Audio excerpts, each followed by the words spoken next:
Okay, hello. Hi everyone. Today's just gonna be a no makeup kind of day. I just didn't have time to put makeup on, so you're just gonna see what this looks like without it all. Hello.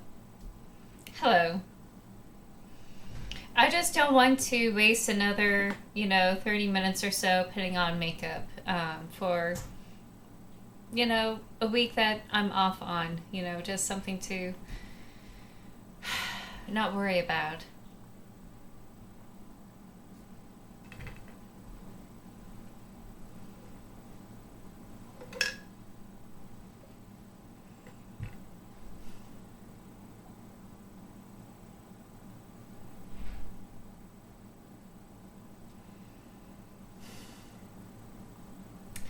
I brought these out here.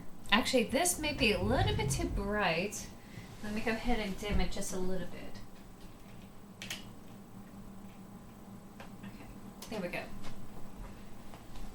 Even though it's a little bit of a cloudy day today, it's just still a little bit bright.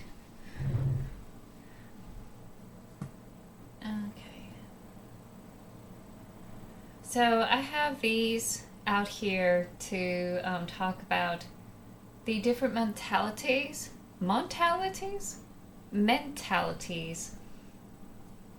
Hold on.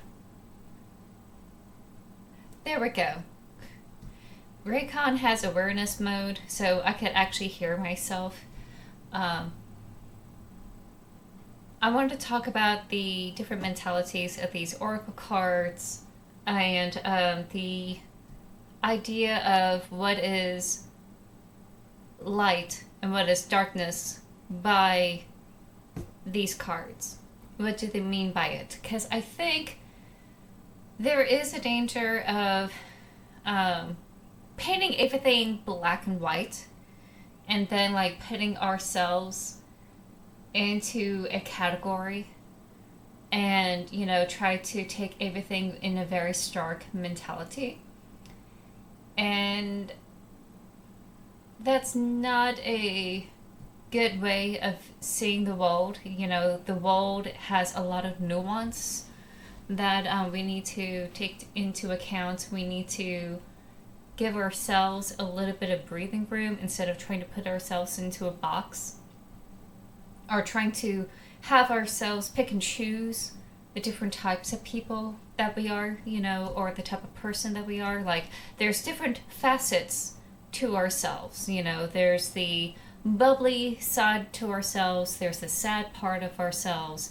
there's a part of ourselves that get angry, there's a part of ourselves where we're happy, there's a part of ourselves that are very creative and expressive, and they're all you. They're all you. You are multifaceted as a person, and I like to think of this Renaissance sense of a well-rounded character, and that is for like the arts, like someone who does math, engineer, art, philosophy. That's probably what they meant by a well-rounded person. Someone who has a broad education, which we will attribute to like the liberal arts.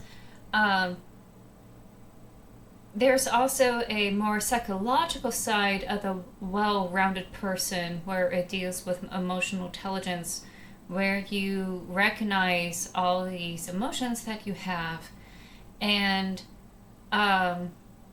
don't sweep them on the rug, don't diminish them, recognizing, all these different parts of yourself and trying to embrace them, as part of yourselves, and recognize where they're coming from, where they're, what the sources are, and come into a complete circle. So there's a danger with a very black and white mentality is to split everything into left and right, A and B. And that makes us divide ourselves into A categories and B categories, or whatever categories that we deem exist. And this deals with this light and dark mentality that I'm going to get into. And I just want to say that we should not be splitting ourselves up in that matter, because we're more than the sum of our parts. There's a lot of people out there in the world that will try to like break us down, for being different or alternative, or like being part of the LGBTQ, or like being marginalized, in the society by other ways. Whatever it is, whatever the flavor of the month is, there's a lot of people out there who want to diminish and tear other people apart because they don't fit into this box. And this box is very tiny.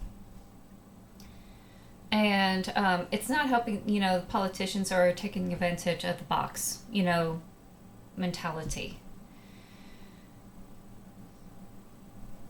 So, because there's already people out there who are doing this to you already, there's no need for you to do the rest of the work for them. You don't need to tear yourself apart. You don't need to break yourself down. You don't need to diminish yourself. Okay. More than anything, you need to build yourself up and set those boundaries so when people do try to tear you down, they're not going to hurt you. And that's not easy. That's not something that's going to happen overnight. That's not something that's going to occur in a week or even months. This is a very constant thing, a goal to work towards, and trying to have your peace and be happy with yourself, to love yourself completely and wholly in all the different aspects of who you are as a person. Without putting yourselves in these categories of light and dark and whatever it is. So, it just brought to my attention when I was going through Blue Sky, and I just felt that I need to put that out there on Twitch. And I'm sure that those who are watching this on the YouTube VOD will see it too. I just want to let everyone know that we should not be splitting ourselves into these dichotomies. That's not what we're getting into. Absolutely not. The oracles do have themes, okay? They do have themes that they work alongside. I keep turning this way because I'm trying to find some music in the background. And I'm just not getting any music I want to hear. So we're just going to do this. There we go.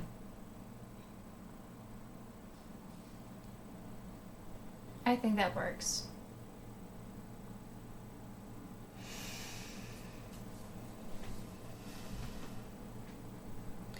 So, I'm going to take some time to clarify some things. First of all, Beyond Lemuria. Beyond Lemuria is not really about light and darkness. It's very Eastern orientated, or at least Pacific orientated, where it talks about chakras, it talks about yin and yang, but it's translated to the Western audience, especially the Western audience that knows technology. That's why you hear a lot of information about downloads and uploads and vibes and stuff like that. It's just trying to translate some of the stuff to a person who deals with technology and computers and all this type of stuff. Um, doesn't really deal with the dichotomy of light and dark more than anything. It deals about the dichotomy of the female and male parts, you know, and it's their way of translating what yin and yang is for the Western American person. I think there is one. That is a really good one here.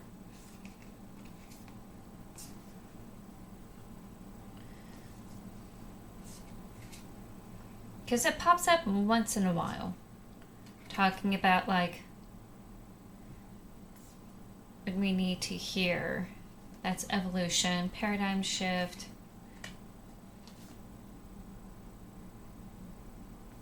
Radical expansion. I may be using this more for the for June because it's also the most LGBTQ supportive. Like we have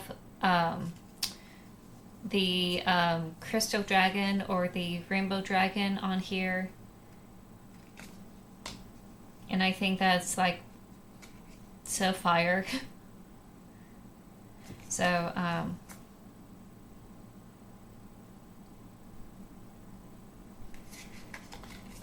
trying to find the card that talks about the duality, and I think I do need to take some time to like help these cards stop being curvy soon. That's full spectrum. That's Mount Shasta. Vulnerability, heart, earth, beyond the mind.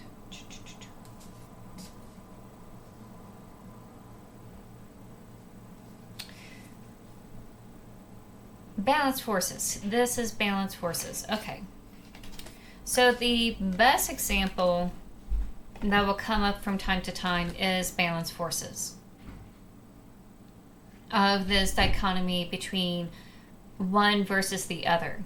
And this is more of a yin-yang type of thing where they look at the masculine, which we tend to attribute to yang, and the feminine, which we tend to attribute to yin. So I'll go ahead and read out this whole card here. Shifting it over to this. The Lemurian people are said to have been androgynous, a perfect balance of what became masculine and feminine energy as it is densified in physical form. This card invites you to look at masculine and feminine energy from a more balanced perspective.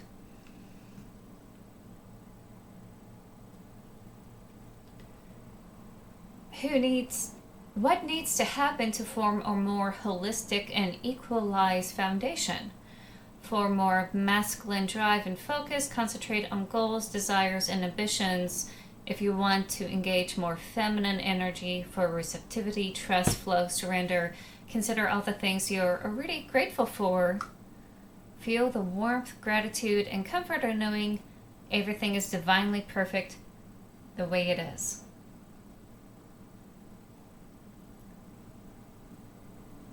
I've been obsessed with this song. So, yang energy is forward action, external. You're dealing with the external environment outside of your body, and that requires action, decisiveness, going out to do something. And in order to go out and do something, that requires masculine drive, like goals, setting goals, figuring out what do you desire, what is your ambition, so that way you could put the carrot on the stick and go forth into the world and do something that you want to do. The yin is about receptivity, about taking. Yang is about giving. Yin is about taking, receiving, listening. Yang is about talking, yin is about listening. To receive, to accept, to hold. And we tend to see that as a more feminine energy, which, we have a tendency to put everything into this gender dichotomy here in the West. It's not as blatant, at least when it comes to yin and yang energy. I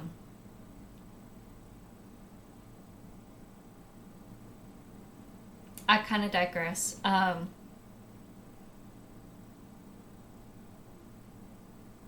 just realized that now there's still some issues with gender identity in the East. um, but like when it comes to yin energy, it's about like how to reciprocate. How do you build gratitude? How do you build trust? How do you let yourself chill? How do you surrender to the flow of things? Instead of trying to force things to happen, how do you go with the flow? How do you become water instead of fire? That type of thing. Yin is also like earth, where it builds nourishment, whereas air is a little bit more excitable energy and more dynamic.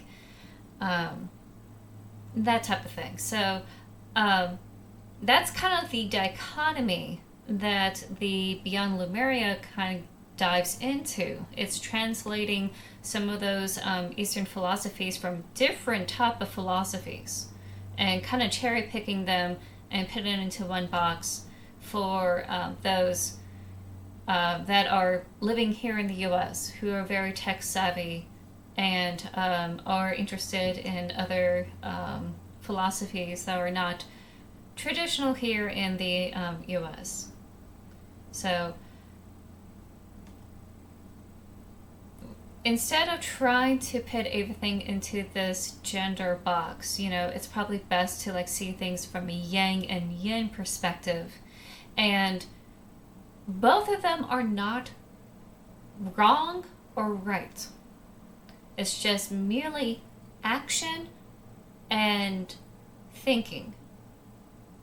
It's about a state of being, and every single person is balanced by this yang and yin. If you have more than one than the other, you're kind of feeling a little bit lopsided. And that's the mentality I had for the longest time for my whole life. This idea of like keeping things in balance, having a balance, yang energy, having a balanced yin energy, being able to go out and pursue your goals while be able to receive and like, appreciate what you have.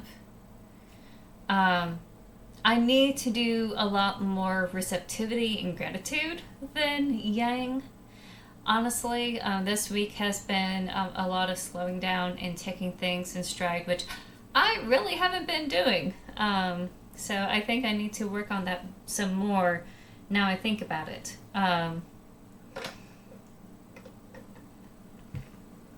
So taking the mentality that neither one is good or bad.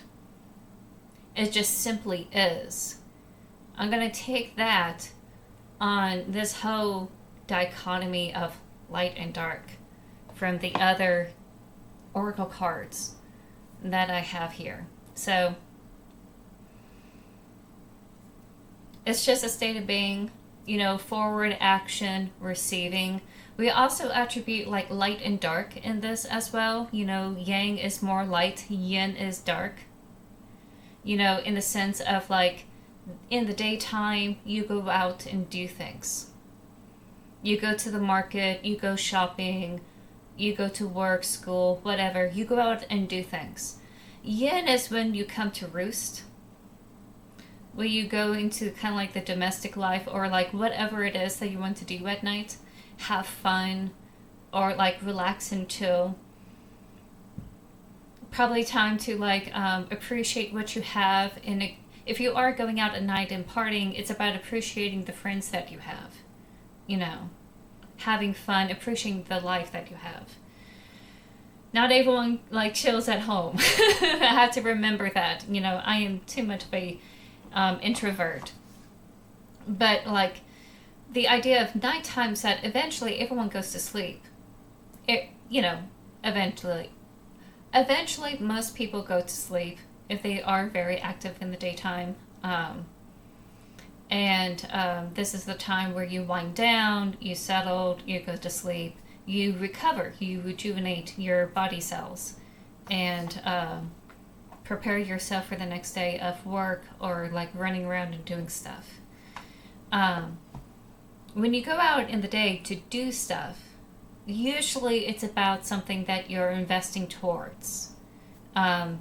Investing towards your career or your profession or your education if you're going to school, or like investing into your community if you run like a charity or a foundation, etc. Nighttime, it's about like taking stock of the day, you know, surrounding yourself with friends and families, enjoying that what you do have, and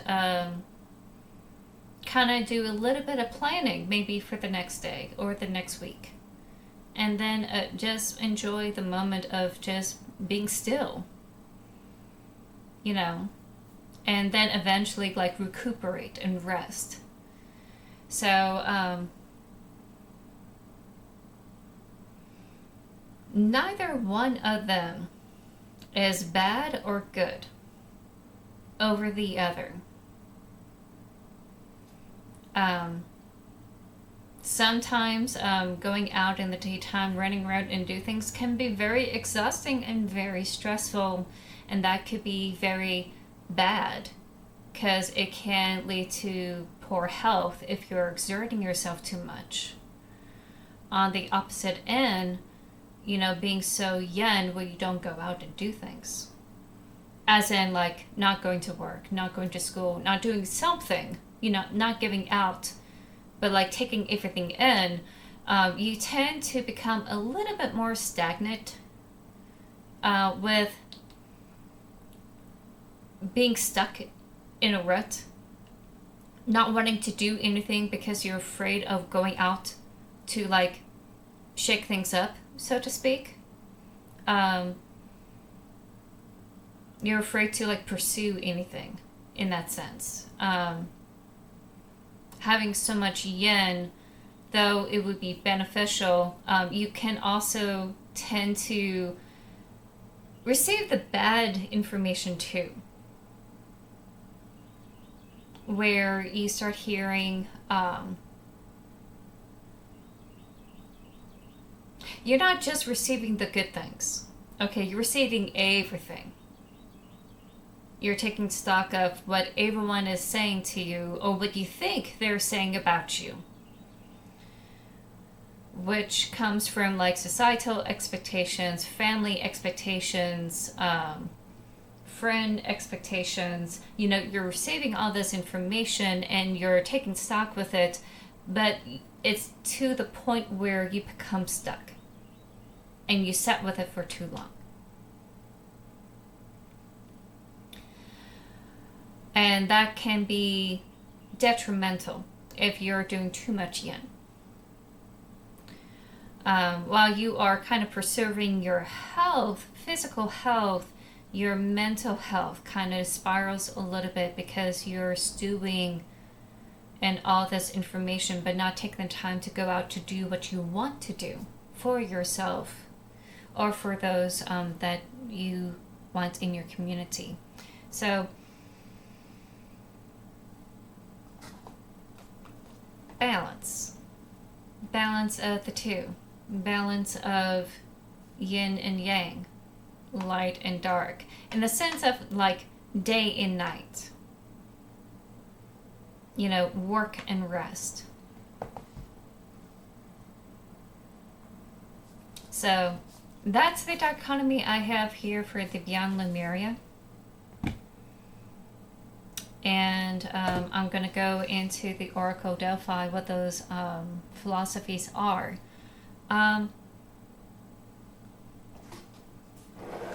So let's talk about the Oracle Delphi real quick before we get into the Queen Mab deck.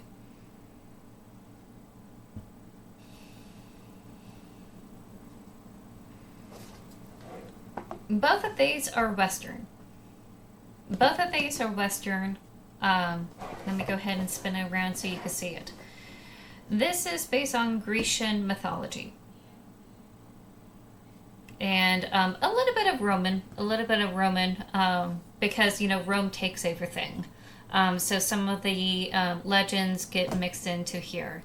But this is centered around the theme of the Oracle of Delphi.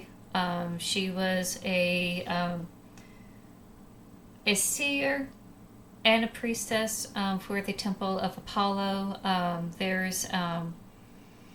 They suspect that by the gases that had leaked into the temple, those gases allow her to foresee a lot of things.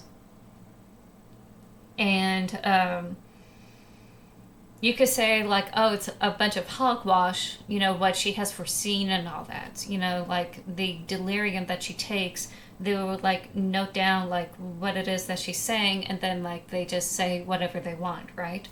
That's the more cynical viewpoint.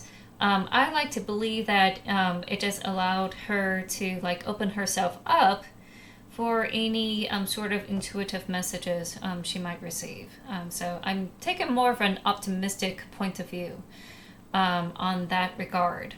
I feel like there is some level of agency that she has of that experience, even though that's probably a wild trip that she may be going through from time to time. So this is also Western, though in a very Grecian mythology centered around priestesshood kind of viewpoint. This is also a Western viewpoint where we have Queen Mab, and we're talking about Titania, the fairy queen, that has been mentioned in Shakespeare. And that's where some of the draw has come from, like Shakespeare's plays and England, Ireland, Queen of the Fairies, that sort of thing. The Fae, in general.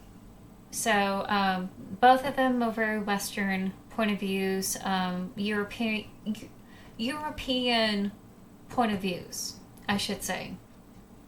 So their view of what is light and dark is going to be quite a huge contrast to Beyond Lemuria Oracle deck when it comes to dichotomies. The dichotomy has been lost from the whole gender or this yin and yang aspect. It's more about a different type of light and dark.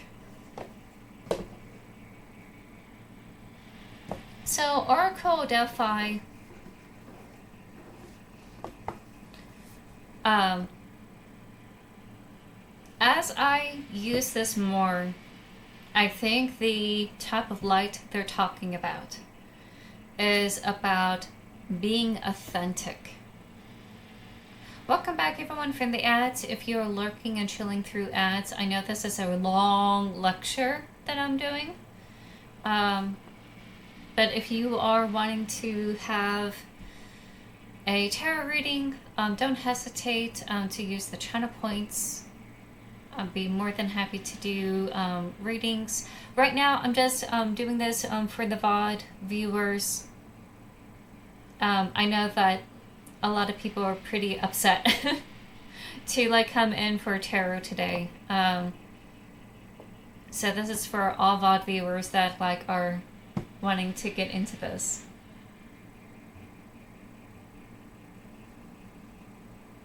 Okay. So when they talk about a particular card stands out to me because it does talk about shine your light. Here it is. Luminary. In fact, I'm going to go ahead and read this out for everyone so y'all know what I'm talking about, just in case you've never been to the past streams at all. I mean, heck, I may do this as a actual video someday. Okay, so luminary. We have a lady holding up a sword to the sun that's beaming down on her, very luminous. You know, the Pegasus. She's a Pegasus rider. Very cool, in my opinion. You're rising from a dark night of the soul and undergoing a significant awakening. The dawn was born with wings of light to lift you to great heights. So already we got some imagery about like, what is the dark night of the soul? What is the light? Etc. Leading light, you inspire others with your dedication in your chosen field of expertise. Alternatively, you may be on the path to discover your self-will purpose in this life. Breakthroughs are coming. A major shift has rekindled a strong sense of personal power for you. Rays of light emanate from your solar plexus, just below the breastbone. Your inner golden sun has ignited. This energetic vortex is responsible for your growing confidence, stability, and self-esteem. Clarify your priorities to make life choices that are congruent with your higher purpose. It is easy to make decisions when you know your core values. Living in contradiction to your beliefs always leads to feeling like an imposter in your own sphere. Walk your talk and embody your ideals to live in greater integrity. In other words, ensure that what you say is what you actually do. Having clear, purposeful intentions ignites a strong sense of self that brings confidence and profound inner peace. Luminary, you are a brilliant light-giving body, like the sun and moon. Life is a golden chance that you appreciate and undeniably make the most of. Fiercely independent in your thoughts and actions, others seek your unbiased counsel and strong leadership. With fire in your soul to live life on your own terms, you inadvertently light the ways for others to follow. You make everything seem magical and naturally encourage those around you by merely expressing a vibrant nature. Some may fear your light as it makes them squirm, but know this is because they currently feel safer in the shadows. Don't be tempted to extinguish your own light to make them more comfortable. As an ancient soul, you prefer life's more meaningful aspects than the mundane. Don't dim yourself down. Engage with the world, soul to soul, leaves a legacy of love. Engagement with the world, soul to soul, leaves a legacy of love. Shine bright like a lighthouse. Life is too short to let fear drive you back into the darkness. To greet each moment without preconceived judgment is freedom. In divine timing, all lost souls find the way back to the light of love. So, light is, in this sense, considered good.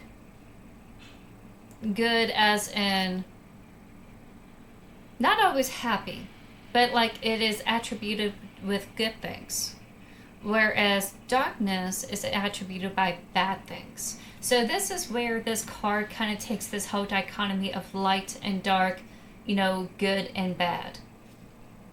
But I think we have a tendency to see, what the Oracle card is saying about like bad people won't touch you because you're a good person. I think it's a little bit deeper than that. The nuance here is about self-actualization, being authentic and shining through. I usually get this card for those who are wanting to stop being in the closet, letting their personality shine, trying to be that brilliant person, not worry about like other people bringing them down, people who are bigots, discriminatory, hateful kind of people. So that's the kind of card that usually pops out for those who like need it. A few spiritual workers also get this card too, because they're trying to bring knowledge and trying to help illuminate the masses. So that also comes through as well. Knowing how this card usually comes out during readings, I begin to realize that this is about overcoming the negative voices that you have in your head. That's what they meant in the very beginning about your coming out of the dark night of a soul type of situation. In story theory, in story structure, about 2/3 into the story, before everything ends, the villain does one last strike. And the heroes are able to make it, but there was a cost. And from the confrontation. And that loss is showcased through the Dark Night of the Soul. In Shrek, you see Farquaad take Princess Fiona away from Shrek, and Shrek says, okay, fine, maybe I got exactly what I wanted. I got my swamp back. Why am I not happy that I got my swamp back? The princess got her prince. That's what she wanted, right? So that's kind of the Dark Night of the Soul that usually appears in stories. Attributed to everyday life, it's a moment where we start having doubt with ourselves. Doubt about our capabilities, doubt about whether we are doing the right thing, doubt about being authentic, being true to who we are, doing, if we're doing the talk, are we doing the walk, that kind of bit. Are we dealing with imposter syndrome, or do we feel like we're being imposters? All these negative thoughts, all these doubts, that kind of drag ourselves into this anxiety or depression, or this spiraling mental state that a lot of people who quote unquote cling or feel safer in the shadows, those are the kind of people that kind of want to see you tear yourself down, because they always have been jealous or hateful or whatever it is. So when it says you overcome the dark night of the soul, you're ready for a new chapter in finding your new purpose. Usually the purpose is being aligned with this light or goodness.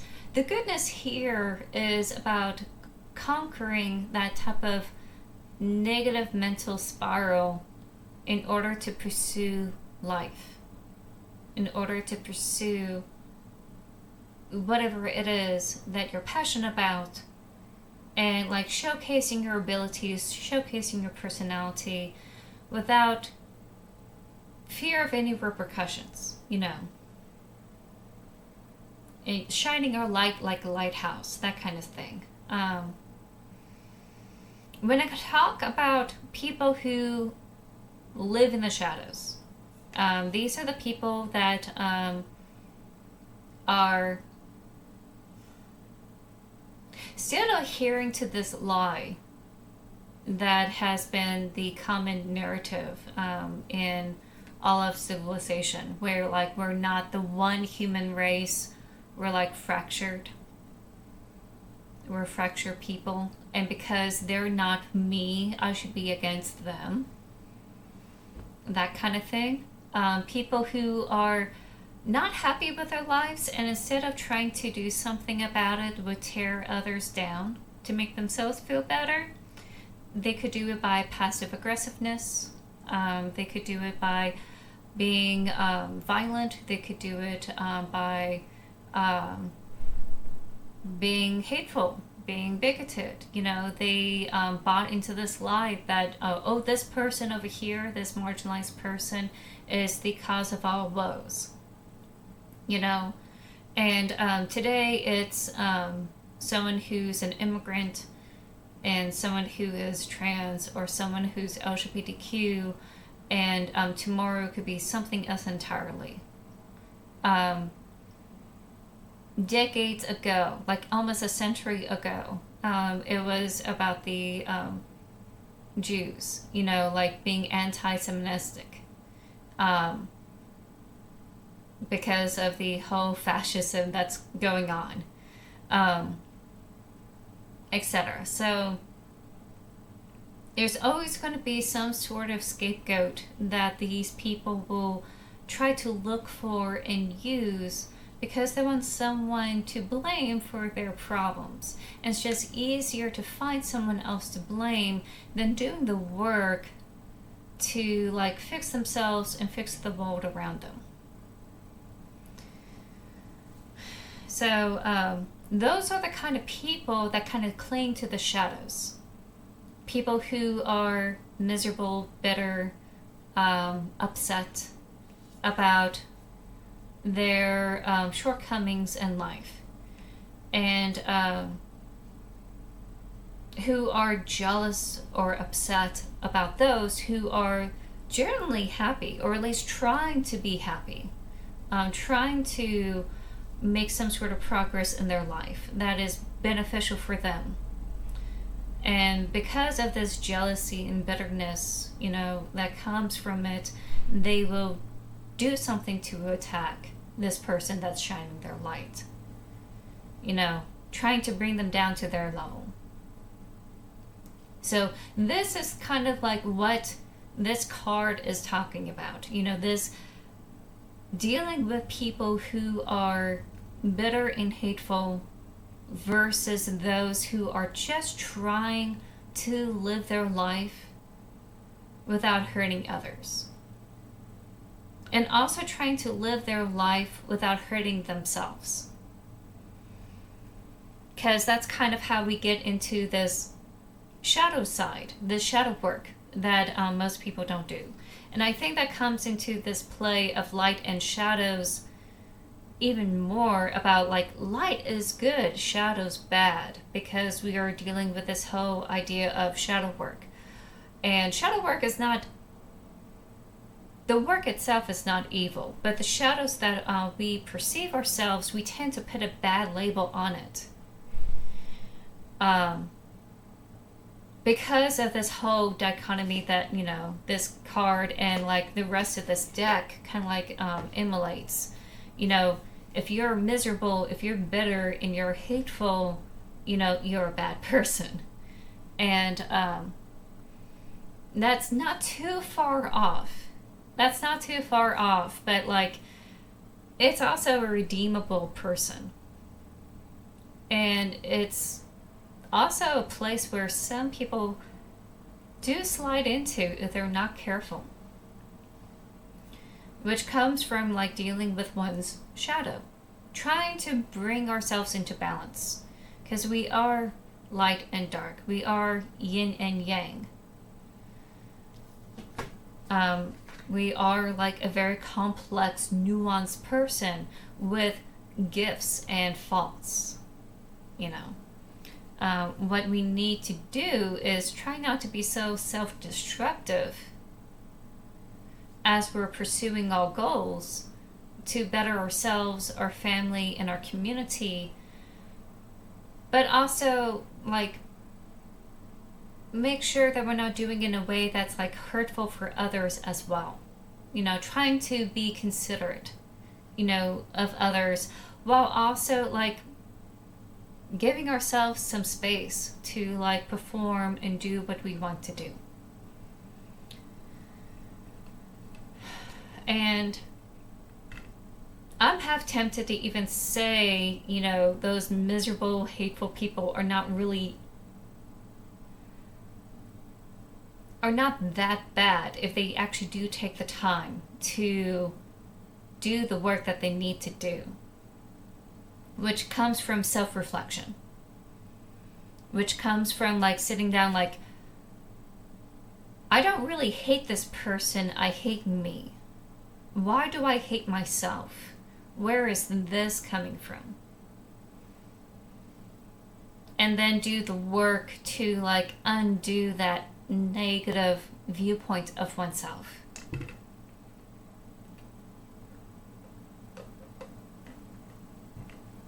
But to actively hurt someone because you think you are in the right,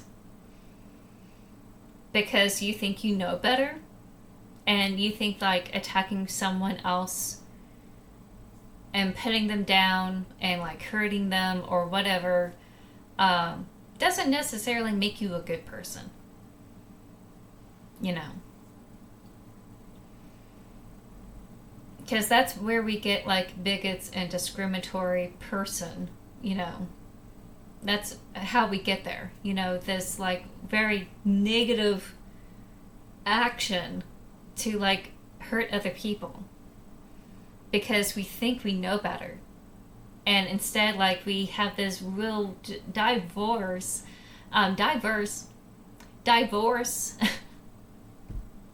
We separated ourselves, you know, not recognizing, you know, like, the ego is diverse from the valuable parts of themselves. You know, it's that really blinding, you know, ignorance that they have of themselves. Like, hey, you know, like, you can't throw this stone because you have faults too. Who am I? Who are you to judge? You know, that kind of thing. So, while I do like the Oracle of Delphi, it is a very positive orientated card. It's a strong cheerleader. It does go rah rah rah, you know, be the light. There is a issue where it kind of goes into this dichotomy of light good, dark bad. And what they meant by dark is bad is people who adhere to this negative mindset, this bitterness, this they have what I don't have. Or this, you know, very negative mindset of like beating yourself up.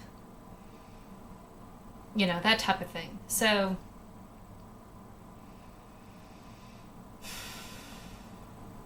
that's where this whole deck is coming from. That kind of lends into this whole dichotomy of light versus dark. That I kind of don't like. I'm the type of person that really likes the yin and yang of things, you know, where there's action and then there's reciprocation, a give or take or something like that. So I really don't care for that whole dichotomy, even though it's nice to hear, because you do want that validation of like, I'm just trying to get by in my life, trying to do, you know, good by myself and by others, and then this hateful jerk, you know, just brought me down, you know, and I just need a little bit of a pep talk. That's a good deck, you know, to work with. You know, trying to help people, give them a little bit of encouragement to go at it and do things, despite of, you know, what all the hateful people have been saying. And they're just really are coming out in force today. On a normal time, actually, I don't think there's ever a normal time.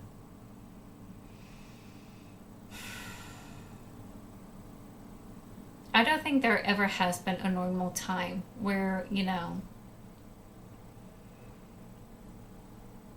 people had discriminated or like, or never had discriminated or never had been hateful.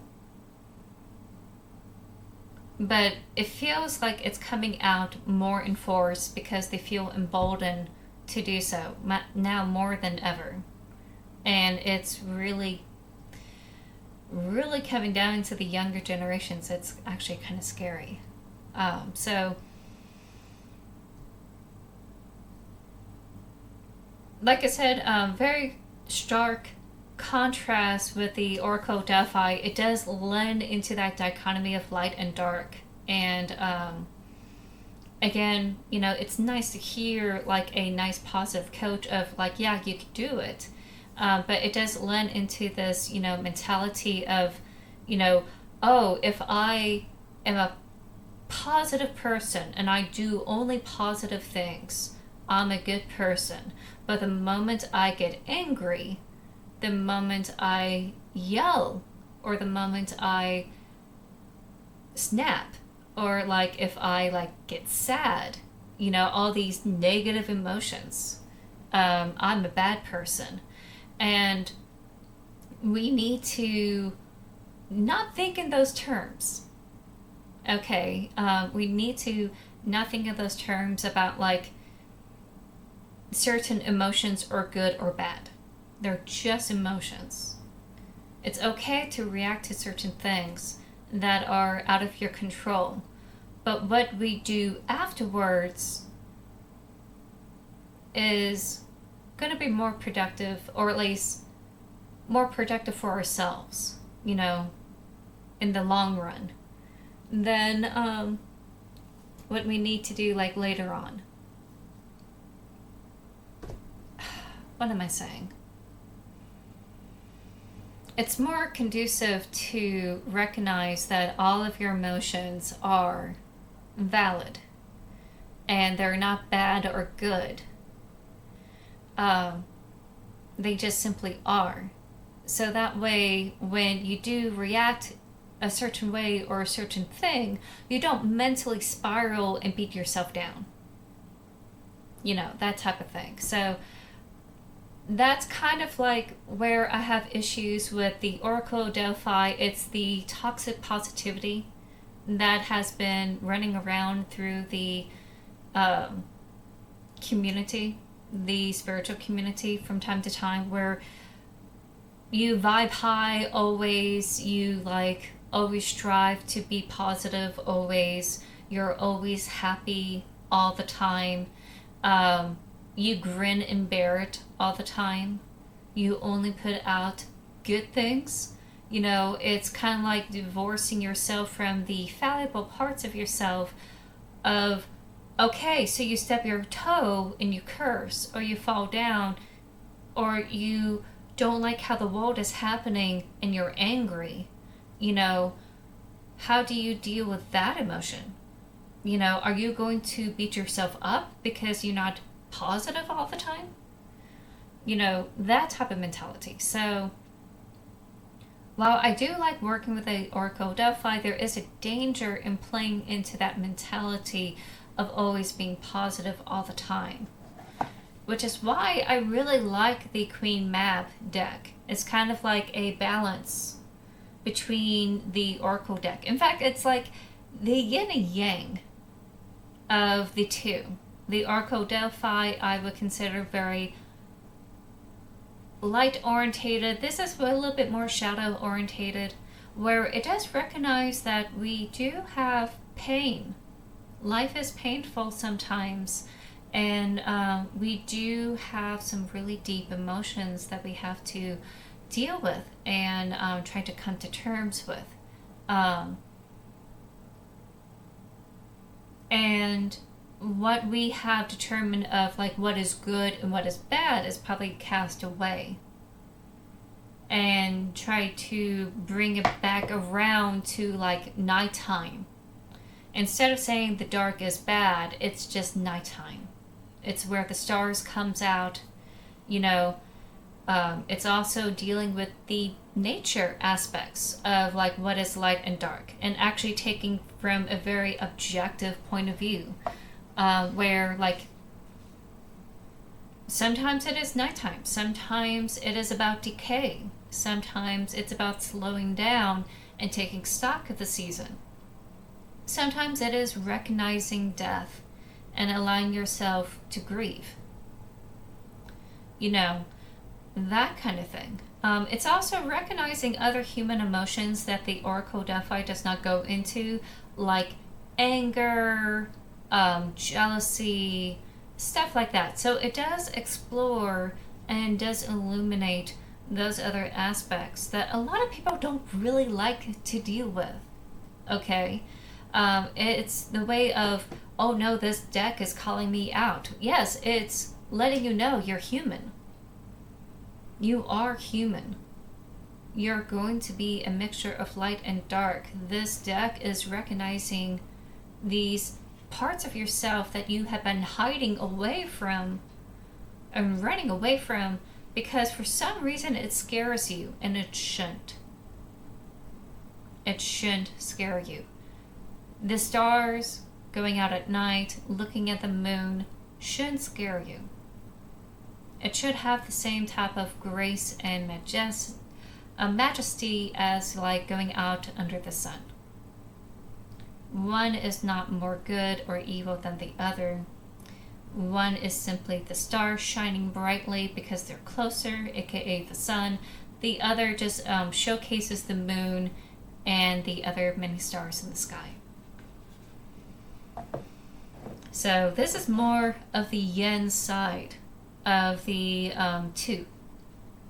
You know, recognizing those true human emotions and like giving advice about how to deal with those, how to interact with those.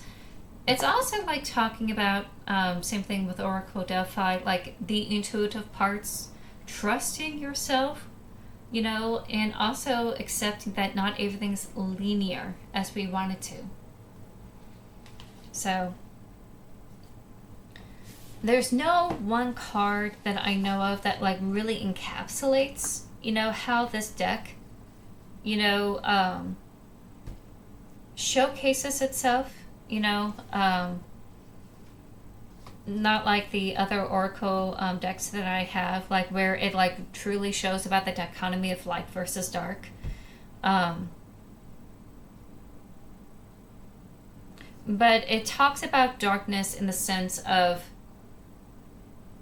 dealing with the natural mortality of our lives, dealing about like death,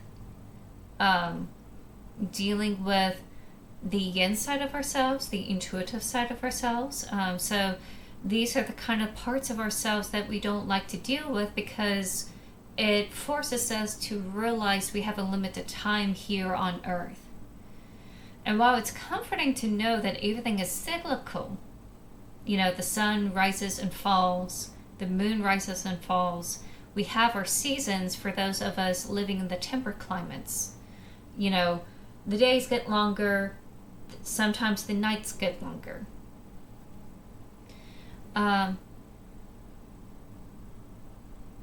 It's just a natural progression of life.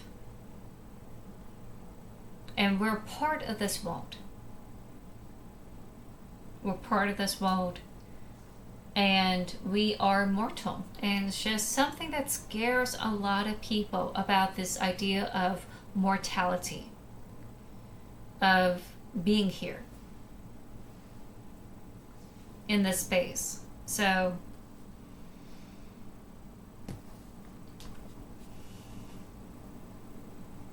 a lot of people are very scared about like dying, which, you know, totally valid. Okay. Totally valid because once you're done, that's it. There's no redos. You don't come back. At least you don't come back the same way you are. You know, you're completely reborn in another life. If we're going by the karmic rebirth philosophy, you know, mortality for a lot of people is scary because a lot of people have this mindset of being forever young, you know, and being able to do anything, whatever they want in this life because, you know, they want to be young forever. They don't want to grow old. They don't want to deal pain of being old. And they don't want to, you know, deal with people dying around them. Because it's sad. And that's okay. It's okay that you want to have fun in the sun, okay? It's okay to go out and do things. It's okay to engage with the world But part of engaging this world, part of engaging this life is also recognizing there's no real guarantee of tomorrow. And because there's no real guarantee of tomorrow, maybe we should take the things we took for granted as gifts. And that's where this is coming from. And it's also recognizing the pain of life, because we do love. This actually is coming from a place of love. Because we miss the things that we love, we become sad. And that sadness hurts. And that's very understandable. And it deals with loss. And it could be loss of friendships. It could be loss of someone we had loved, we decide to break up our relationship with. It could be a loss of someone who's really dear to us who had passed away. It could go very deep. And that is painful because,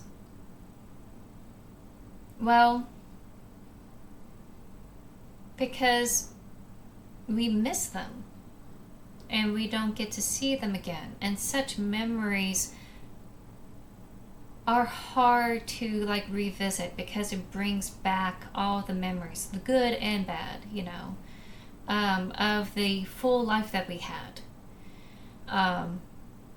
Which is why pet movies like Marley and Me are really hard to deal with, because you have the ups and downs in owning a pet from very beginning of their lives to the very end of their lives. It's this whole, life arc we have to deal with all pets. Eventually they do have to leave and we have to stay behind. Talking about it makes me tear up. But it's also going to encourage us. This Oracle deck encourages us to say, yes, it is sad. It is painful. Because you had loved. That doesn't make it any less. That doesn't make it bad. Because love is never a bad thing. It's a painful thing sometimes, but not necessarily a bad thing. So, recognizing the root of our emotions, where it's coming from, and try to heal those wounds more than anything else is what this deck is about. That's where it really dives into this whole shadow work. Shadow work is taking those parts of ourselves that we hide away because we're scared of the pain and confronting it. And it's bring it out so we could examine it and realize, oh, it's not as bad as I thought. And try to reintegrate it with ourselves. And that's the part of shadow work.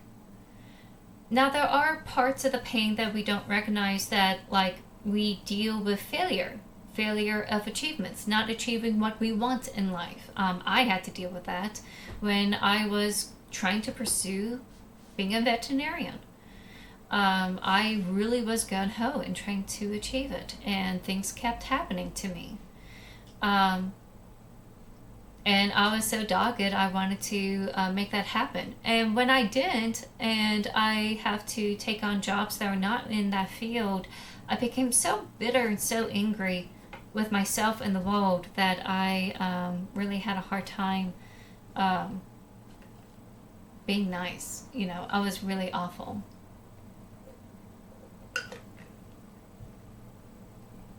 And eventually I had to sit and think about where is it coming from? Why I'm feeling this? And what am I going to do about it? Do I continue to wallow in this? Or do I do something? And part of me trying to do something was going out and trying it again. But eventually I learned that I'm a lot happier and healthier when I pivoted towards a new profession that's more fulfilling for me. that really aligns with what I want to do, how I see myself. And surprisingly, I was able to achieve far more than what I had when I was trying to be a veterinarian. Um, but enough about me.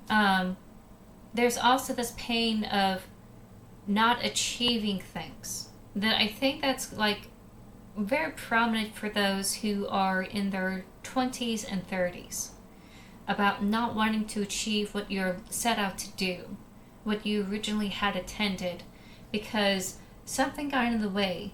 And it could be exterior forces as big as like national policies interfering in one's life, or like changing your life direction to a totally different, track than you wanted before. That had happened to me. And looking back, it was more of a dark blessing.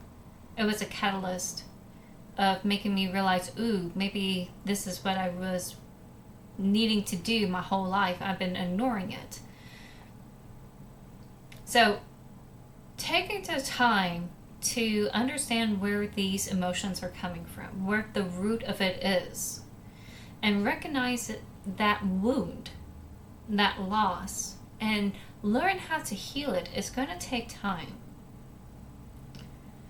None of this is about taking care of this overnight. I just want everyone to understand this is not an overnight ordeal. This is not like something you could do within, a month or whatever. None of this is overnight. This will take months, years.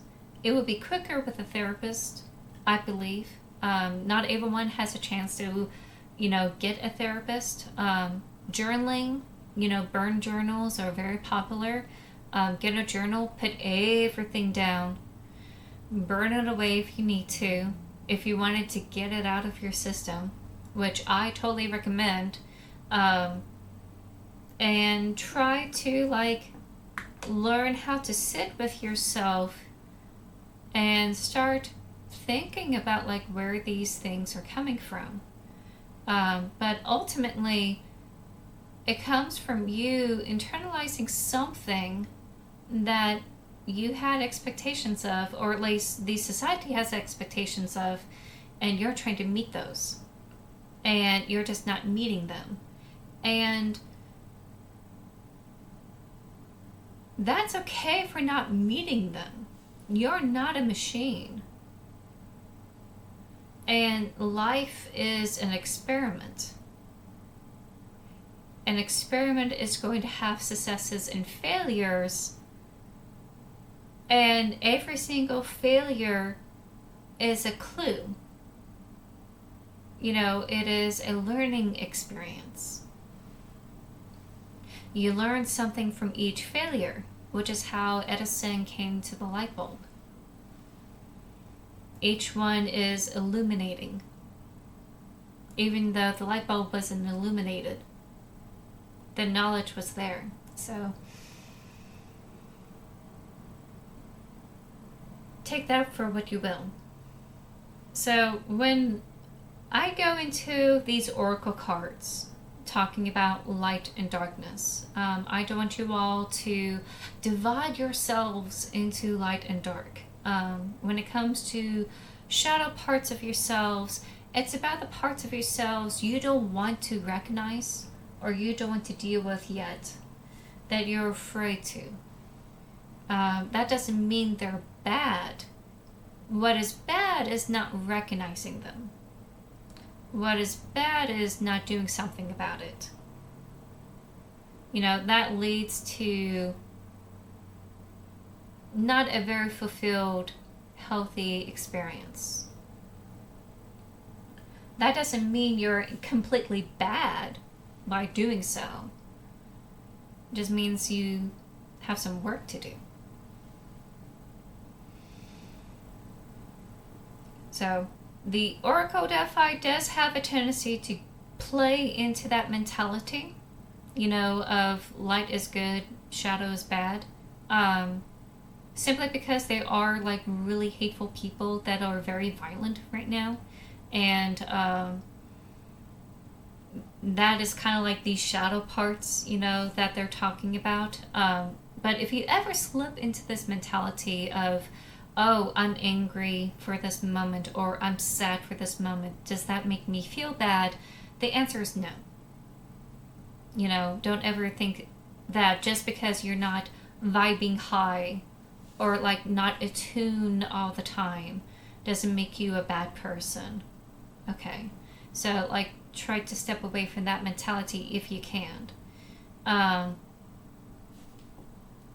The downside about like Queen Mab is that it can be a little bit intense. It can be pretty intense for some people.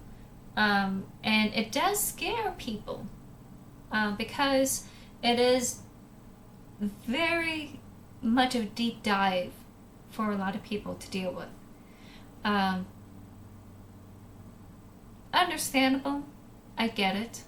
But tarot is not about trying to validating what you want to hear. It's about letting you know what you need to hear. And it's not about like those type of self-serving matters. So I yapped long enough. I'm gonna go ahead and do a little bit of tarot. Oh, and last but not least, the actual oracle tarot cards.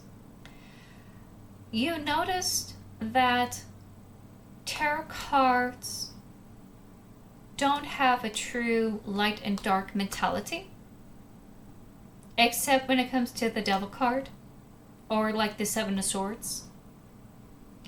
And usually it's about someone lying or someone who wishes to do harm. That's kind of where this whole light and dark mentality comes into, and it's not really going to talk about light and dark at all. In fact, that's up to the interpretation of the reader. Usually people see the Tower card and they go, oh no, life crises.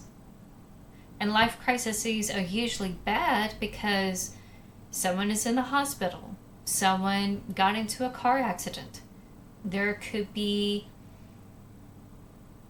a destruction of some sort, there's upheaval in some sort, and that's kind of like what the bad is in this deck. The normal common life occurrences that really makes life difficult is, dealing with accidents, hurts, destruction, pain, etc. So that's kind of the dichotomy that this deck talks about. That kind of pain. Real life shit. More than anything else. This is a very mundane, grounded kind of deck you ever could get. All tarot cards kind of have that kind of viewpoint of like real life experiences that you need to be aware of. Sometimes it can get into philosophy, depending on the reader, of course, but usually it will highlight real dangers that you need to be aware of, that you need to like take into action or into consideration to be safe. Or at least be aware that this is coming up, and even though it may be a situation you can't change, you could approach the situation informed. So that way it's not such a big blow to your sales. So that's where tarot comes in. Compared to the other oracle cards, the oracle cards has a philosophy and viewpoint depending on the theme that they're made of. Tarot always talks about the mundane, about real life stuff, like grounded stuff, whether you're dealing with car accidents whether you're dealing with hospitalizations, whether you're dealing with um, addictions, drug addictions, or like coming out of it, talking about like mental health crises, or like combating those. um, it gets real. It gets real. Compared to the oracle decks, this is like concrete stuff that it usually talks about. Sometimes it will validate and talk about the situation you're in, because sometimes some people will approach tarot like, oh, can you predict this? Can you tell me what is true and factual? And sometimes it would just go out of the way to like validate the situation that you're in instead of trying to provide any sort of advice. So that's kind of like the downside to it. It can get into this confirmation mode of like, yes, you are experiencing crap. But you will have to like pull more cards to like say, okay, how do we get out of this? If we need to get out of it. So just like informing people about like tarot, I went into a whole spiel about like the mentality of the oracle cards. I almost forgot about the tarot card. So since I was talking about light and dark, I feel like I should do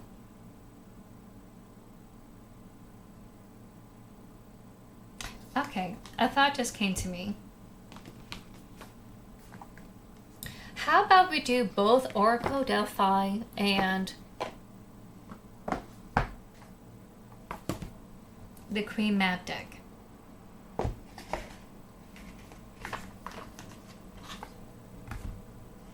And since there's hardly any live viewers right now, probably because I've been ranting all day,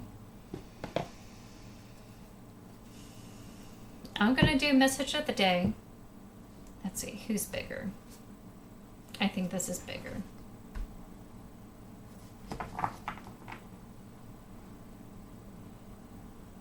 Yeah, this is just a little bit wider. Going to do message of the day with a stack of each, where you have the Queen Map and Oracle Delphi in each quadrant. And they correlate with each other, and we just go from there. The dichotomy of light and dark, if you will.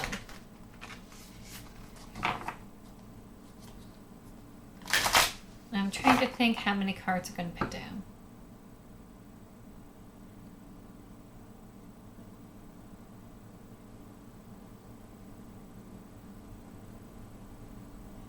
Okay, I'm going to do 3. That would be a lot of reading.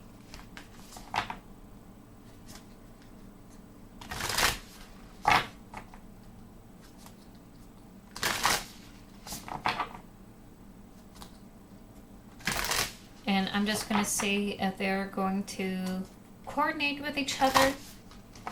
A little bit of a experiment, if you will. Just see if they're going to coordinate with each other.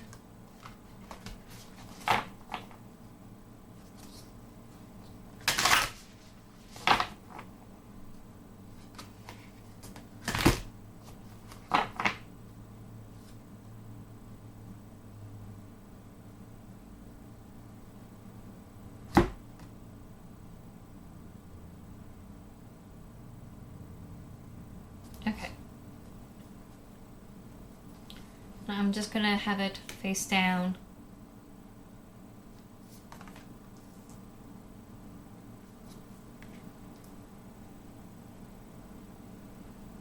So that's the Queen Map deck. And we're going to have correlating Oracle Delphi cards.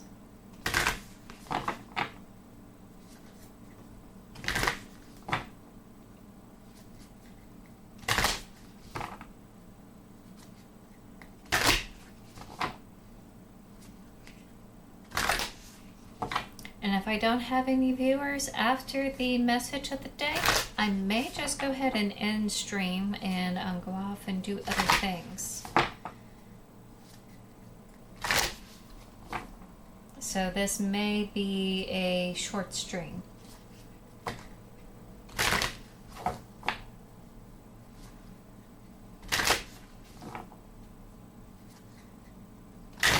But I just felt like I just really need to say it.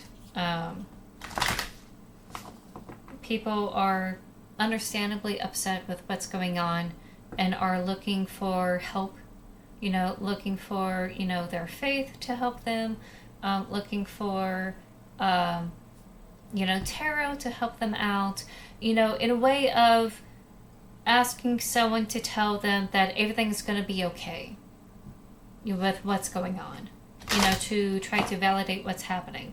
So understandably, I don't see anyone wanting to come in for some self-repair or anything like that. That's completely understandable.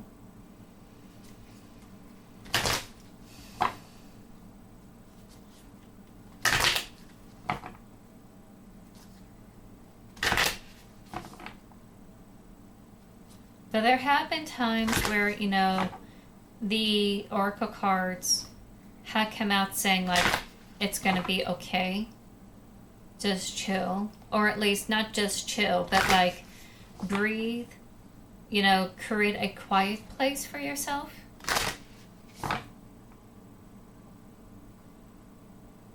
Okay, I'm just going to see. Okay. And we're just going to do this. And they're just going to coordinate with each other.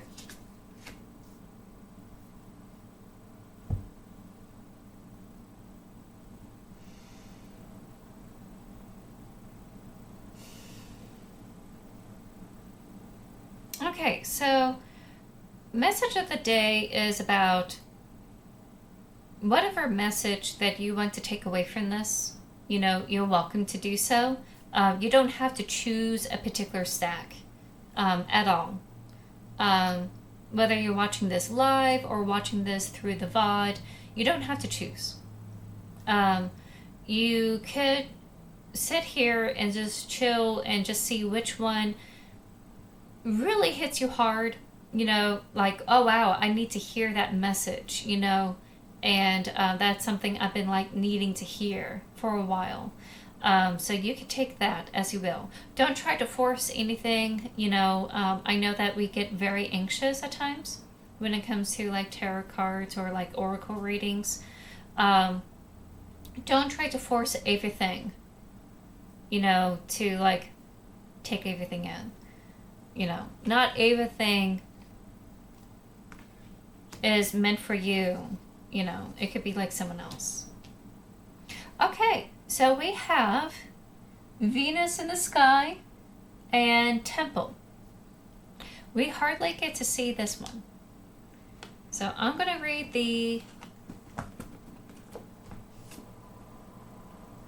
Queen Mab first, and then we're going to do the Temple next.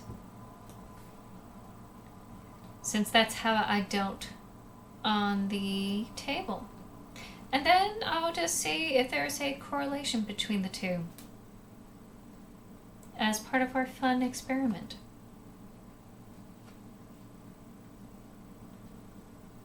Or at least dealing with the light and darkness, those two sides of ourselves.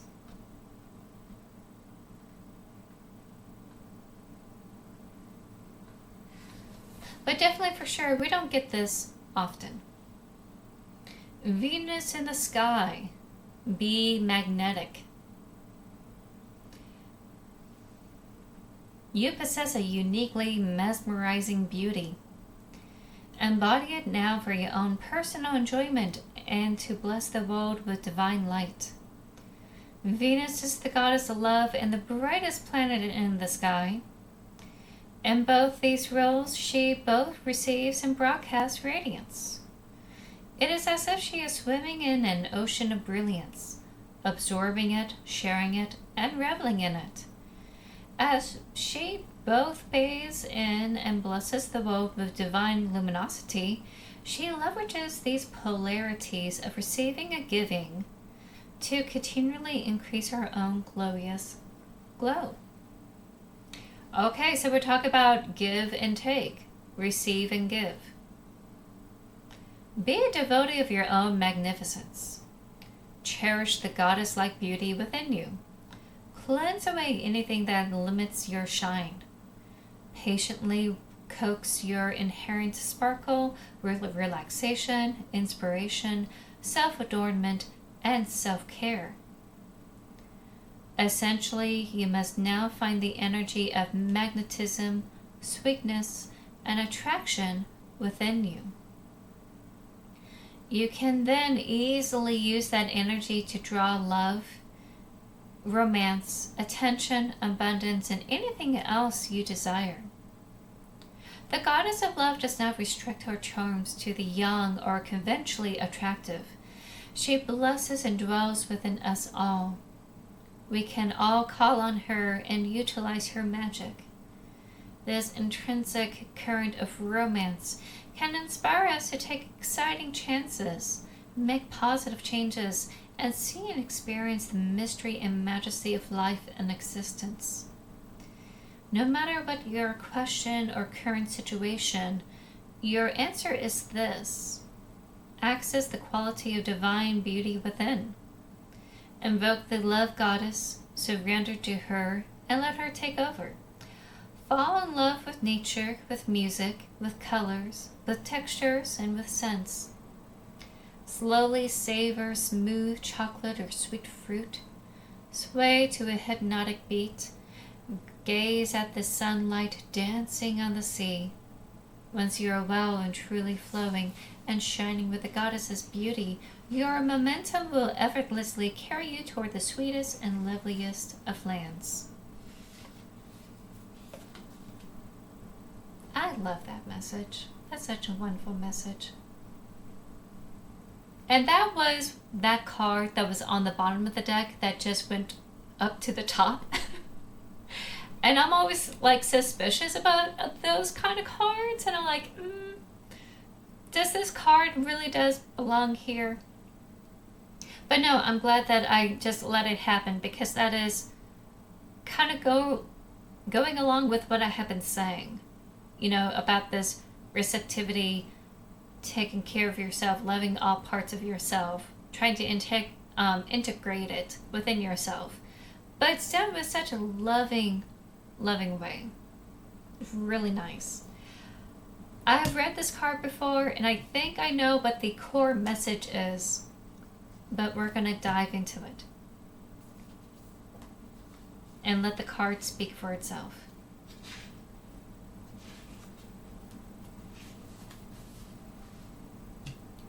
Return to your inner temple.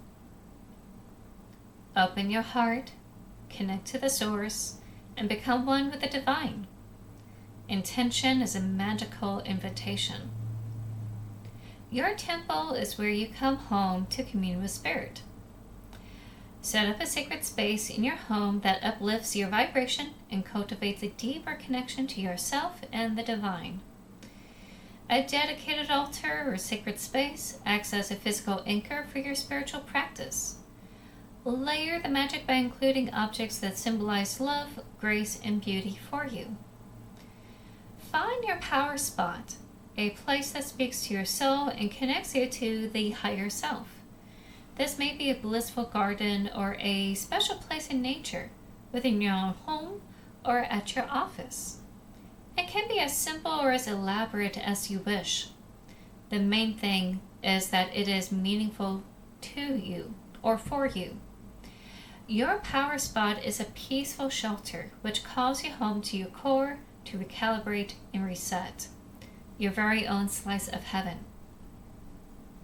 Daily devotional practices clarify your frequency and expand your ability to revive or to receive intuitive messages.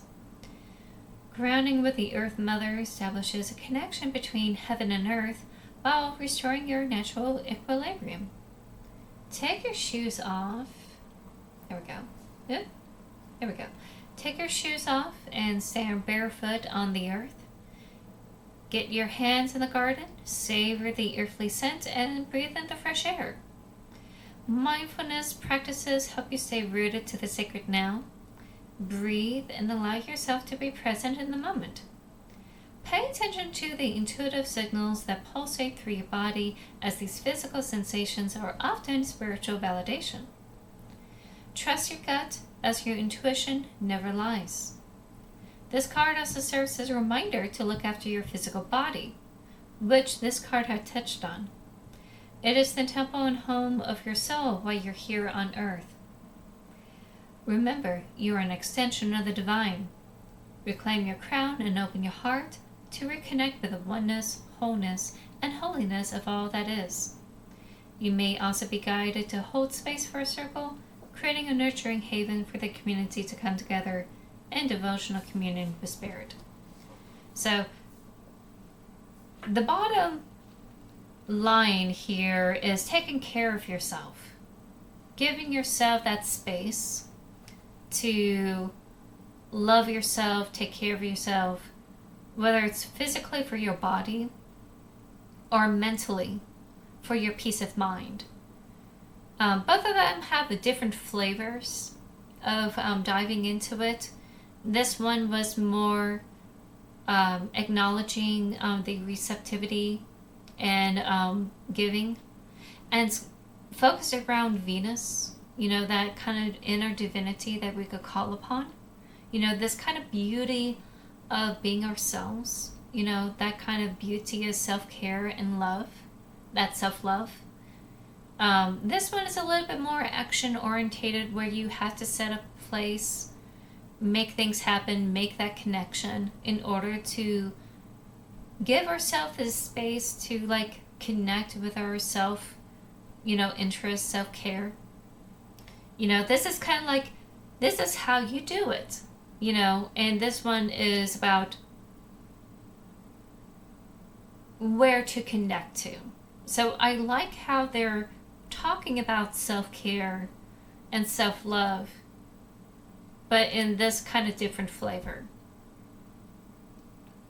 Ads are going to come up. I'm going to take the time to get some water, and I'll be right back.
Okay. I had to stop that one particular song because I felt like that's a bit of a downer.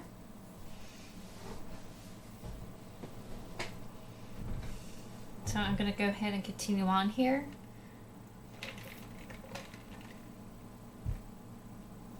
Alright.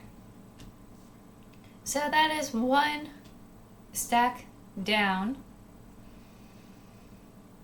Let's see what the next stack is. Okay, so we have Thou Art a Witch. And we have Guardian. Okay, let's see how these two work together.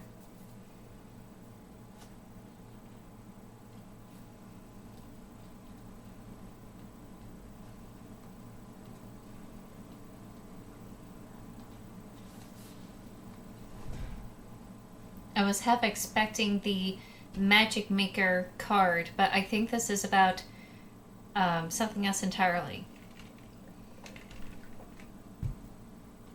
Again, don't see this card popping up often.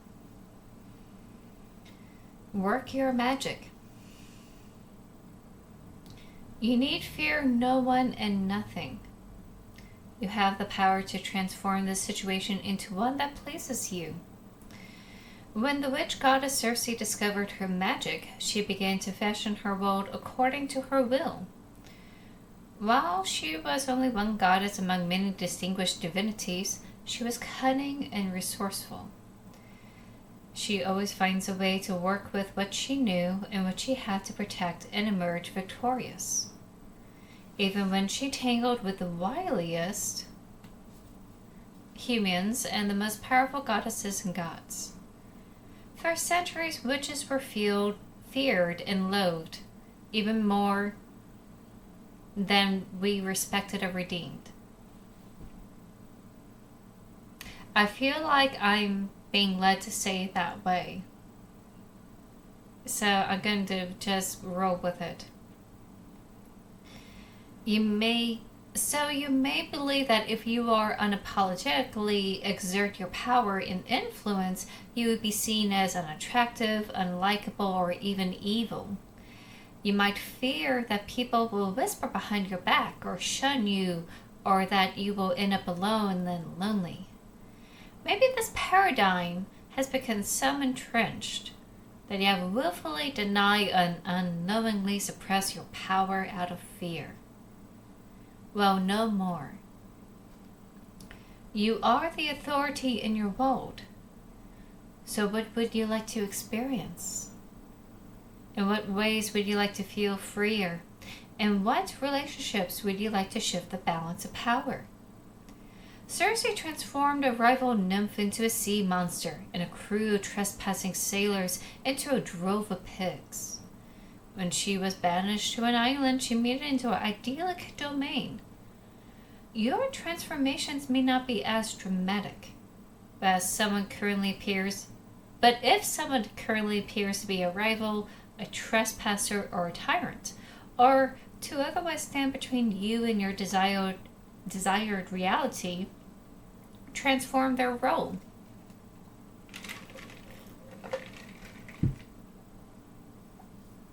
A rival, trespasser, or tyrant can become any number of things. A friend, ally, peer, subordinate, or simply someone from your past whom you never need to worry about or interact with again.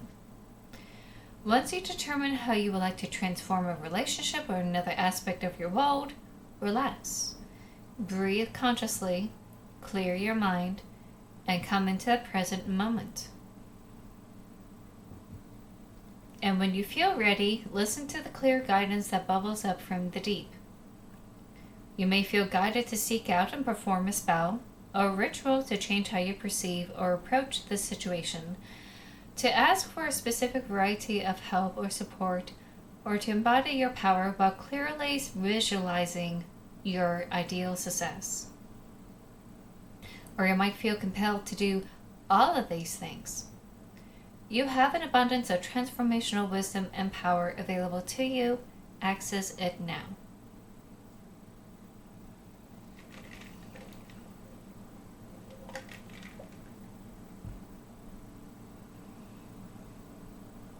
I was kind of mentally preparing myself for the worst.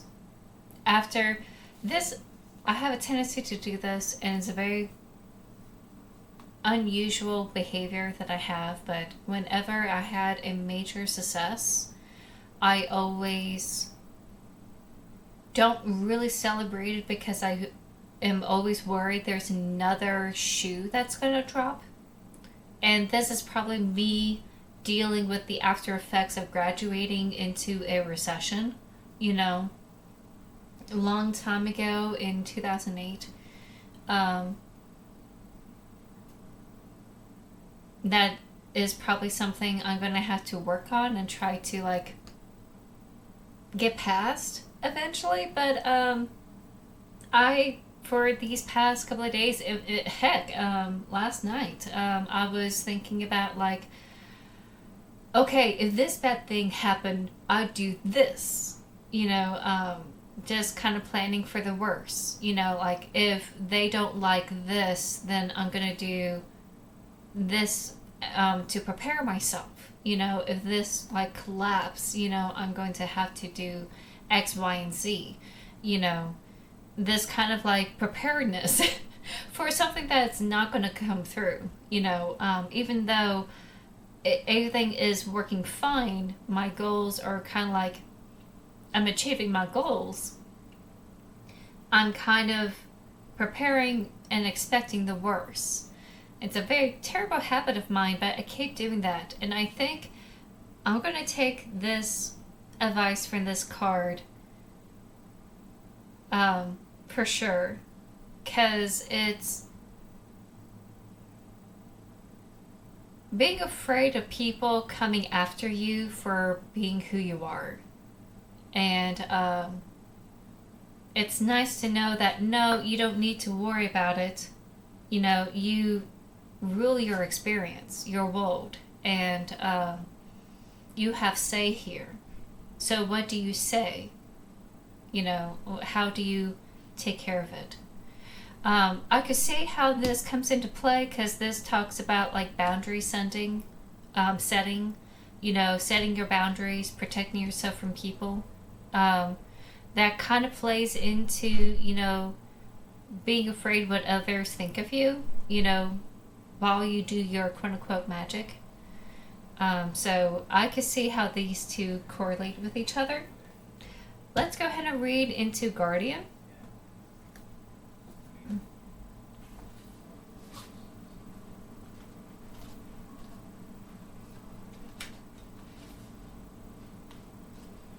Here we go.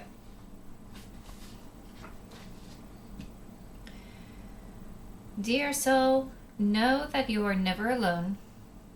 You are treasured, loved, and supported at all times. Take comfort in knowing the light bearers are watching over you. Another word for angels.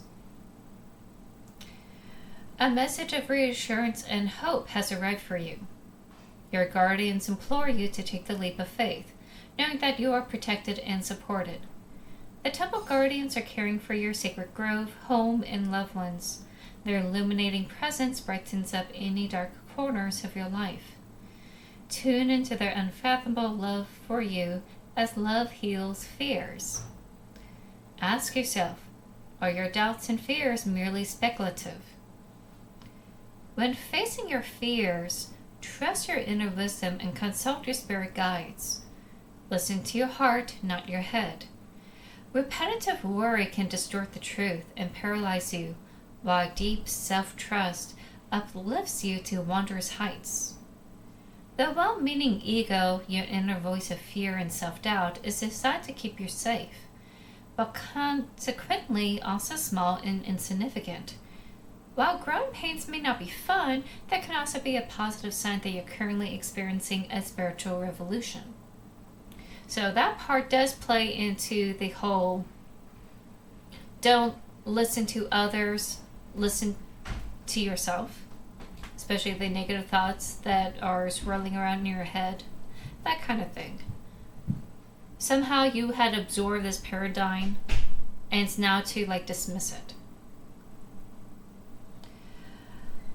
Preserve your energy by setting up strong parameters and protecting the limits of your personal space.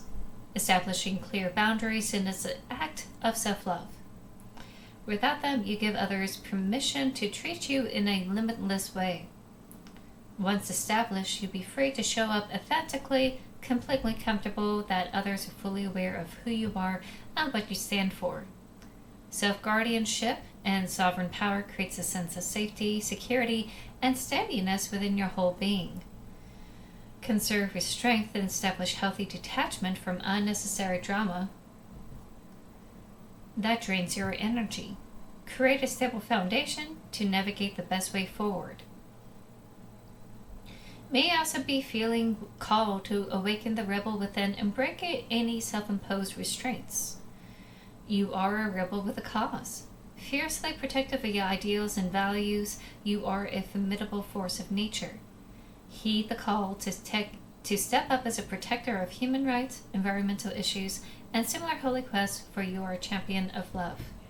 Your courageous action towards positive change is escalating in leaps and bounds. Now you are making a difference in your own independent way. Actually, that's kind of comforting. I'm going to take that with me. But kind of going into how this is correlating with that one. In a way, you are transforming your environment by transforming the drama that's surrounding you. Whether this is national drama or drama that's going on in social media or whatever it is. And part of that transformation comes from setting up some boundaries where you call the shots.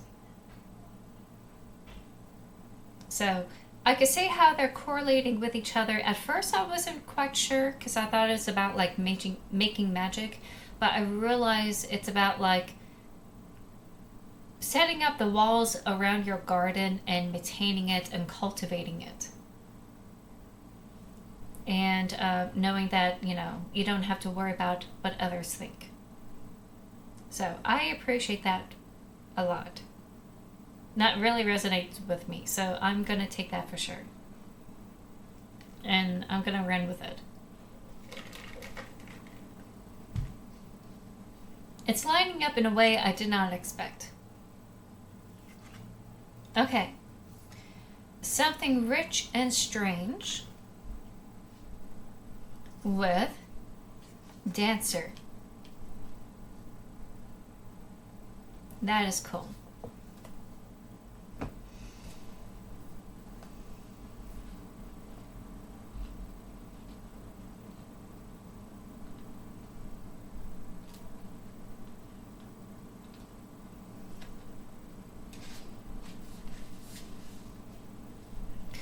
Access the infinite, dissolve into oneness. Even when your present human body perishes and dissolves into dust, your eternal soul will survive. The radiant light that carries you through dimensions of lifetimes is indestructible. It is beyond the very fabric of time and space.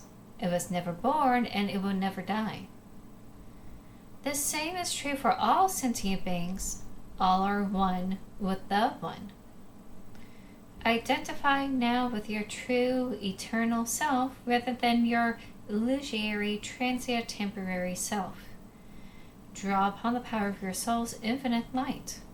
Transcend limitation and find peace by remembering who you really are. If a loved one is no longer in the physical form you knew them, or if a loved one is about to transition out of this realm and into the next, connect with that loved one's eternal self. Know in your heart that you will not be separated, because you never were and never could be.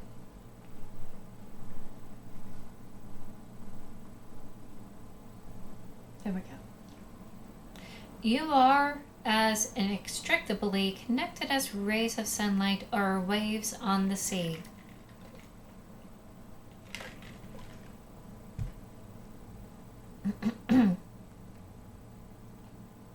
The convincing appearance of your mortality means you are destined to suffer and grieve. This is what it means to be incarnated into form. No matter how hard you try, you will feel the pain of your seeming separation. But the more you identify with the infinite nature, your soul's pure light, that is one with the divine,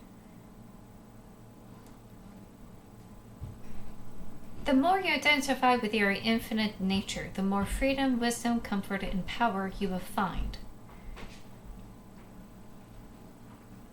Learn to live on both levels, the finite and the eternal. It is like watching a play. The world of the play has its own relative reality, its plot, its setting, and its characters, in which you choose to invest for your own temporary enjoyment. But simultaneously, your reality is larger, more real, more inclusive than the play. You care about what happens in the drama, but you know it's only for a limited number of acts, and once these acts are completed, the lights come up and the world of the play will fade. Employ the same dynamic in your fleeting mortal life. Be invested in the character you are playing and the friends, lovers, and foes that surround you in your earthly revels. But don't be so invested that you don't know, all the while, that these revels most certainly will end. The thin air, the pure light, the infinite being, into which the actors melt, is the divine mind, in which you and I and everything and everyone are one. There will come a day in the finite realm when we will leave not a wreck behind, but we will not be truly gone. We will be what we always were, infinite. So that is going back to what I was discussing earlier, talking about like this deck, talking about mortality. How do we deal with that? Where it's really coming from a place of love because we miss them. And because we miss them, that pain is something that we kind of like submarine and like leave behind. So this is kind of, if you're feeling that, if you're dealing with those emotions about like coming to terms with mortality, the best way to do so is recognizing the eternal parts of yourself, something that doesn't die and dissipate, and something that goes on forever. We are made of stardust, and that will continue to go on to be reforged into another. After this too melts into the rest of the realm. So something to think about. It's a little bit deep. Actually, it's very deep. So I'm curious how this comes into play with this. But it really does touch on the topic I was diving into about like this oracle deck as a whole. And I think this is like a perfect example. There may be a different card, but like this is one of the cards that really like drives that philosophy home about how do we deal with mortality. And it's coming from a place of love. Okay, Dancer. Completely different kind of vibe here. Dance is a tantalizing conversation between body and soul. Okay, so there's that connection there. Energetic sensations reverberate through your body to liberate your spirit. The dancer moves to the rhythm of her own drum, her sacredness personified. She twirls in a hypnotic trance and ecstatic flow, celebrating her connection with the divine. A heartening move in the right direction is on the cards for you, promising opportunities to create a refreshing change and lead you one step closer to accomplishing your wildest dreams.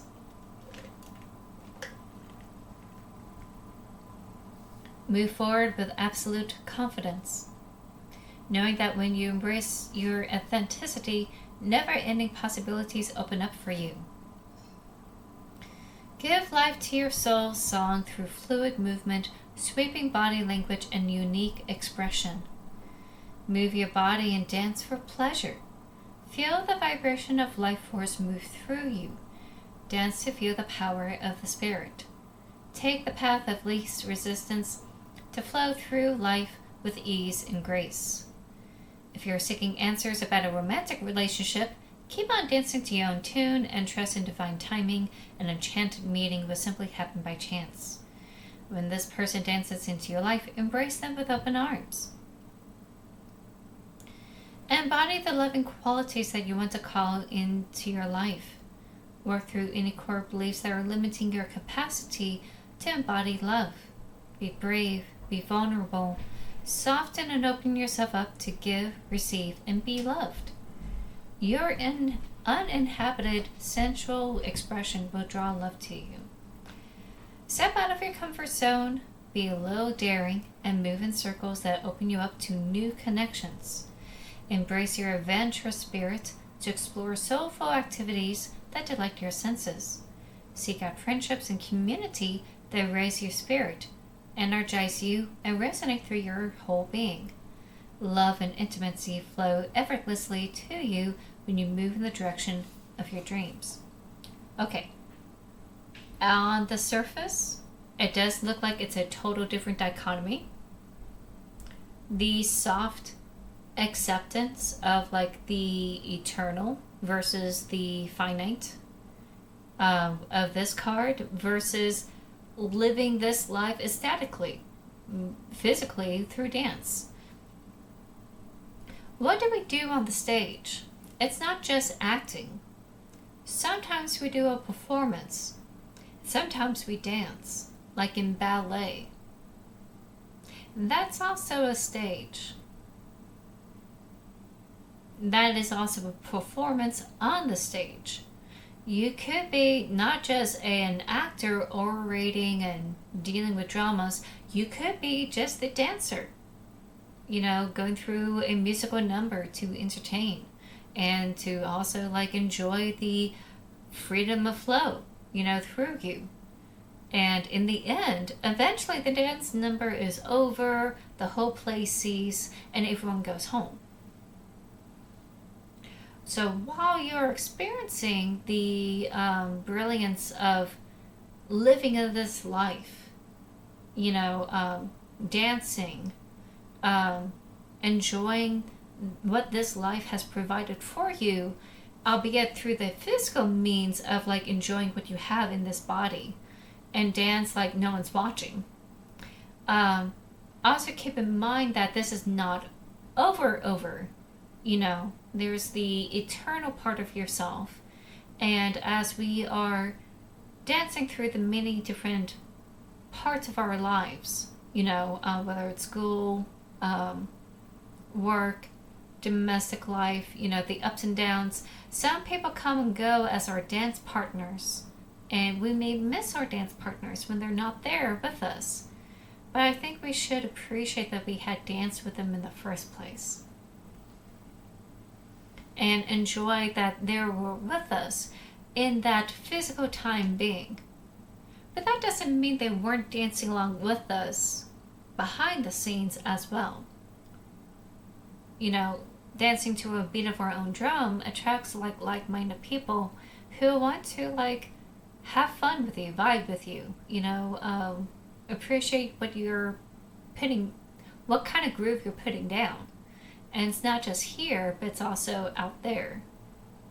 And you get to see them again when you do eventually pass away, hopefully in your sleep, hopefully at old age. And you'll be able to interact and be with those people and have a wonderful experience again in reconnecting and celebrating. Talk about the stage that y'all have done. So the connection may not be there, but I get it. I get what they are trying to say here. While you're here in this world, don't forget that this is just a stage of your soul's experience. there's more infinite things that go on that are beyond this mortal coil. But while you're here, dance like no one's watching. Enjoy it. So I really love it. I think it's just letting you know, like, you don't always have to be somber and solemn at all times. You don't always have to be contemplative. You could go out and, like, celebrate. Even in physical means, if needed to be.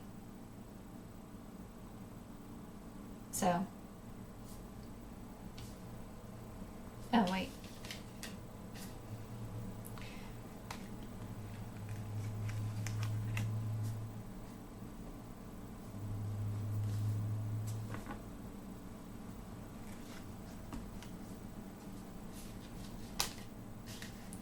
I like the readings. The middle set really speaks to me. I am going to really look into that.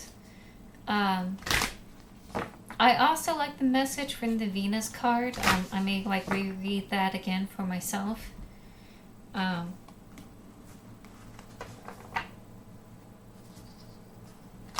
I hope that these messages also help you out as well. If the conversation was just a little bit heavy, or you need like further illumination, I feel like some of the cards kind of like touch base on what I was talking about and like did a deeper dive, if you will, and put it in terms that were probably better than what I was trying to say.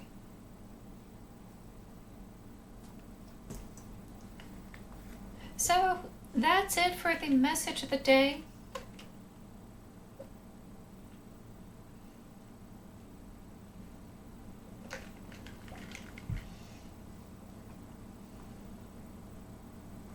I'm not seeing anyone here for today's stream. In fact, I'm pretty confident that I'm not going to get any more people here.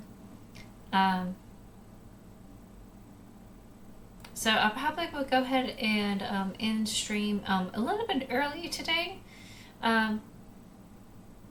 So yeah, VOD viewers, if you're watching this, whether here on Twitch or on YouTube, don't try to minimize yourself. Don't try to put yourself in a box. Don't try to beat yourself up whenever you get mad or you get sad. You're dealing with something that frustrates you. Don't beat yourself for having those type of human emotions. And I do hope those messages for the day really do help you out and like give you some peace of mind. Whenever I do use these oracle cards, hopefully this like VOD video will help you understand like what I meant when they talk about light and darkness in that sense, and the caveats that were, that I'm taking from this. Nothing is ever black and white. Nothing is ever black and white, even though it looks like it now. We have some really bad actors like going around doing things that are completely against our original American values. That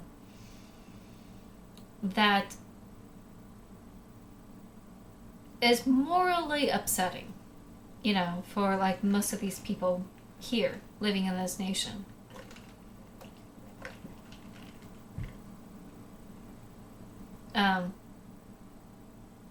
Because we are dealing with such blatant, terrible people, that doesn't mean that any smidgen of what you're experiencing, whether it's like, oh, I'm just upset for today, doesn't make you a bad person.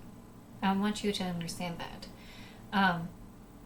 Take some time to take care of yourself, love yourself, give yourself some space to heal and recuperate. Don't be so hard on yourself.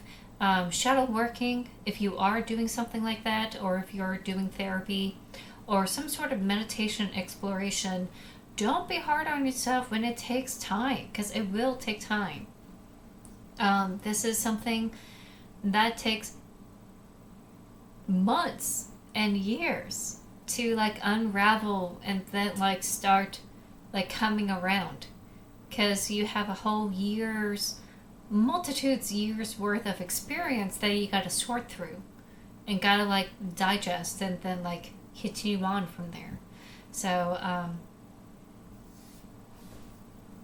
that being said, take care of yourselves. Don't be so hard. I will come back with Final Fantasy 9 Day 8.